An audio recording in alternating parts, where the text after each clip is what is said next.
Hey good walking! In this video we're going to talk about mechanics that even experienced players often underestimate or don't fully understand, but that are insanely useful, especially if you are new to the game. If you want more tips like this, don't forget to subscribe and hit the like button.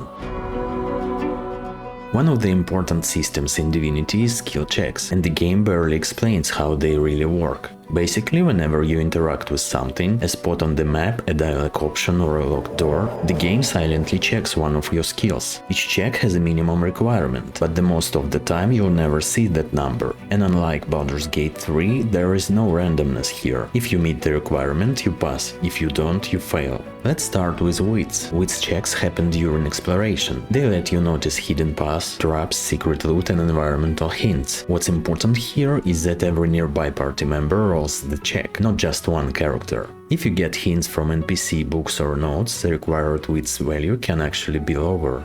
Persuasion checks happen in dialogues and can completely change how quests play out. They can unlock alternative solutions, extra information, or even content you'd otherwise never see. Most of the time you'll get several dialogue options, and if you understand the NPC motivation, choosing the right approach can actually reduce the difficulty of the check. In those dialogue options you also see an attribute in brackets. If your character's attribute is at least 2 points higher than the NPC, the required persuasion drops by 1. But some persuasion checks are literally impossible, and the game doesn't warn you. You only find out after you fail.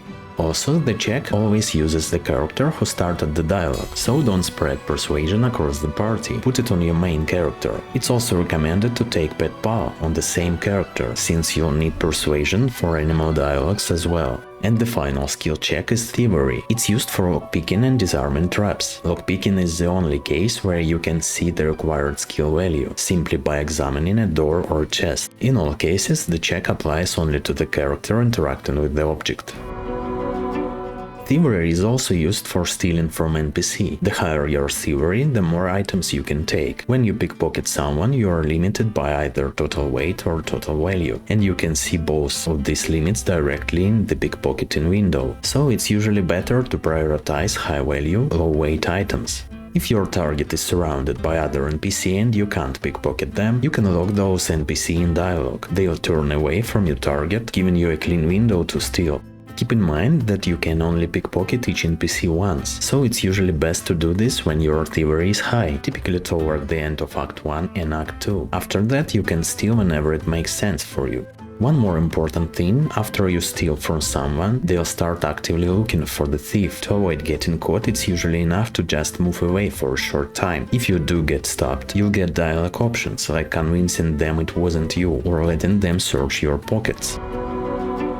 Now let's talk about crafting, because this system is way deeper than it looks. There are hundreds of recipes in the game, potions, armor, runes, even skill books, and crafting is especially useful early game when your resources are limited. You'll find recipes in books, notes and random places during exploration, but you are not locked to that. If you combine the right ingredients on your own, you'll still get the item, and the recipe is learned automatically. This also helps you save a lot of gold, since you don't have to rely on traders for consumables or skill books. That's especially true for skill books, some of which are very hard or even impossible to get any other way. For example, combining a Source Huntsman and a Source Fire 3rd skill book gives you Evasive Aura, a very strong skill that grants 90% dodge chance to the whole party in a fairly large radius. Another great example is boots. You can combine any pair of boots with nails to make them immune to slipping. This completely removes falling on ice and is useful throughout the entire game. Crafting also becomes really useful if you are using food and potions with the 5-star dinner talent, since it doubles their effects.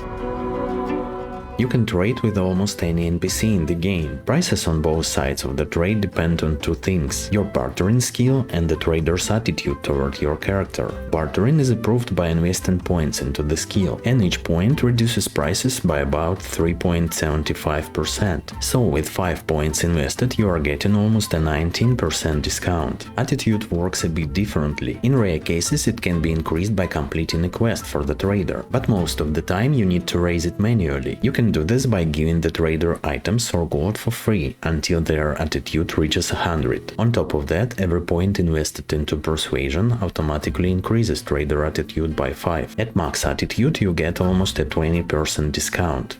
It's best to focus on traders who will remain available for a long part of the game. In most cases, these are merchants in town squares, who stay accessible throughout the entire act, or NPC that remain available for the rest of the game after you meet them, like Tarquin or Garrett. Lucky Charm is a passive skill that gives you a chance to find extra loot while exploring. Every time you loot a chest, barrel or container, there is a 5% chance you'll get more gold, consumables or gear. Only one character needs Lucky Charm. It works for the entire party, no matter who actually loots. Higher Lucky Charm means better item rarity, but there are important limits. First, your party level matters. For example, at level 5 your party can only get up to rare items. At level 8 epic items start appearing. From level 11 you get a chance to find legendary gear, and by Act 4 I personally started getting divine items. The item itself is random, but its level and therefore its stats depends on the location where you are looting, and it scales as you progress through the game. For example, early in Act 2 items on the coast usually drop at around level 9, while on Blood Moon Island you can already find gear around level 15. One important thing to keep in mind, leveling Lucky Charm beyond level 5 no longer improves item rarity. At that point it just increases drop chance slightly, so stacking it higher usually isn't worth it. Now let's talk about the most broken skill in the game, Teleportation. This spell does everything. You can close the distance in combat, isolate targets, pull enemies out of groups, throw them into positions they can't escape from, and teleport valuables straight to your party. It also works on allies, letting you reposition them, save them from danger, or reach places that are normally hard to get. Because of that, you should always have Teleportation available. Despite being one of the most useful skills in the game, you can get Teleportation quite early. Just talk to Gavin in Fort Joy. He'll send you to deal with the crocodiles on the beach, kill them, loot the gloves, and from that point the game gives you far more flexibility in how you approach combat and exploration. You also can craft teleportation scrolls. All you need is a sheet of paper, any air essence, and a feather. This gives you access to teleportation without spending memory slots or skill points, and without being limited by cooldowns, which is extremely useful in the game. And if teleportation is strong, teleport pyramids take it even further. The first pyramid you get after Act 1 on the Lady Vengeance, in Dali's cabin. Just use it there to locate the second one. Another pyramid is found in Riker's basement. After you find an ancient tablet, he asks for return to Riker and head down into the basement. There you'll find a locked door. Pull the lever to open it, go inside, lockpick the chest, make sure you have at least one source point, and loot the pyramid. The last one is located in the Blood Moon Island archives. The entrance is here. You can spot it with high wits or simply dig it up with the shovel. Inside you'll find a hidden passage and a chest containing the pyramid. To open it you'll need at least one source point. Pyramids lets you reach places that you can't access even with teleportation. They also work extremely well together with telekinesis. You can throw a pyramid wherever you want and then teleport directly to that location. Their biggest advantage is how much time they save. Once you start using pyramids properly, backtracking almost disappears from the game. For example, if you need source, you can leave a pyramid next to a source fountain and teleport there instantly whenever you need it. The same applies to respecking, with one important detail. Pyramids don't work for teleporting to the Lady Vengeance from the ship or inside it. So the way this works is simple. You fast travel up to 3 characters to the Lady Vengeance, respec there, then use fast travel again to leave the ship to any other location. From there, use a pyramid to teleport straight back to the rest of your party. Throughout the game you'll find runes that can be socketed into weapons, armor and amulets, as long as the item has a slot. Don't ignore them, they provide solid bonuses and can significantly enhance your build. You can swap runes at any time with no penalties, so you're never locked into a choice. Runes come in 4 tiers, and higher tier gives stronger bonuses. If you want to upgrade them, you can craft a higher tier rune by combining 2 lower tier runes with pixie dust. To get the maximum possible bonus, you'll need to combine a rune with a frame. Frames add either combat ability or attribute bonuses, pushing the rune much further than its base effect. But here's the catch. You won't see the frame bonus until after you combine it with the rune, and once you do, there is no way to undo it. That's why I made a table showing exactly what bonus each frame adds, depending on the slot and frame type.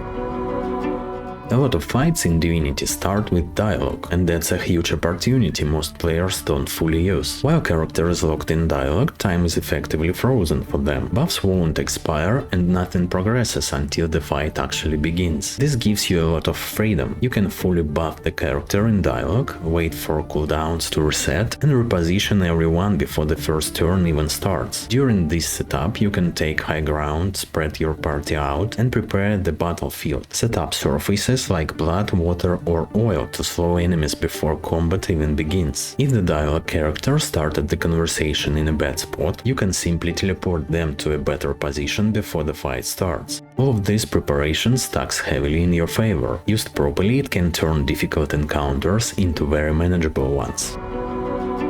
To wrap things up, let's talk about must-have abilities, skills that stay useful no matter your build or party composition. First, movement and repositioning. Abilities like Phoenix Dive, Tactical Retreat or Spread Your Wings let you move around the battlefield efficiently, often for just one action point. This kind of mobility is incredibly powerful. It gives you instant access to high ground, lets you engage or disengage on your terms, and saves a huge amount of action points that would otherwise be wasted on walking. If you can reposition quickly, you control the fight. Second, crowd control based on your build. Knockdowns, freezes, stuns, charms. It doesn't matter which ones you use, as long as your build can apply them reliably. Damage is important, but denying enemy turns is often even stronger. Control wins fights in Divinity. And finally, armor restoration. Abilities like Fortify or Armor of Frost are highly useful. Restoring physical or magical armor means preventing crowd control, and that's often more valuable than healing health points. Maintaining armor allows your party to stay active, mobile, and in control of the fight. And one last tip, don't forget about delay turn. Sometimes it's better to let enemies come to you, group up or waste their movement. Other times delaying your turn lets you wait for a buff or setup from another party member before committing. Thanks for watching. If this video helped, leave a like and subscribe for more Divinity tips and tricks. See you in real life.